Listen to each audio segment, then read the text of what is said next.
सांगणार वेबिनारला या, मग त्याच्यानंतर काहीतरी कोर्स मी तुम्हाला दाखवणार आणि मग त्या कोर्सची फी सांगणार आणि मग त्याच्यानंतर तुम्ही तो कोर्स विकत घ्यायचा आणि मग त्याच्यानंतर मी अजून काहीतरी तुम्हाला विकत घ्या असं सांगणार. अशी कुठलीही MLM फेक कुठल्याही प्रकारचं मी तुम्हाला मार्केटिंग करणारच नाही आहे.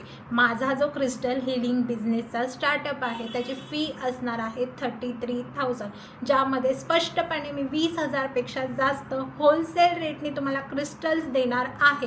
आणि जी उरलेली फी आहे त्याच्यामध्ये तुम्हाला मी क्रिस्टल हिलिंग शिकवणार आहे, ज्यामध्ये क्रिस्टलचा इतिहास काय आहे, क्रिस्टल कसे बनले, क्रिस्टल लोकांच्या प्रॉब्लेमनुसार कसे डिझाईन करून द्यायचे, ते कसे चार्ज करायचे, इंटेन्शन कसं सेट करायचं, सगळं क्रिस्टलच्या बद्दल मी तुम्हाला या कोर्समध्ये शिकवणार आहे. तुम्ही जर इंटरेस्टेड असाल क्रिस्टल हिलिंग बिझनेस करण्यासाठी, कारण मी तर माझी लठ्ठ पगाराची नोकरी सोडून आत्ता 4 ते 5 पटीने जास्तीच कमवत आहे महिन्याला, तुम्हालाही माझ्यासारखं स्वतःचा असा क्रिस्टल हिलिंगचा बिझनेस चालू करायचा असेल तर लगेचच मला स्क्रीनवर दिलेल्या नंबरवरती मेसेज करा, मी तुम्हाला सगळे डिटेल्स पाठवेन.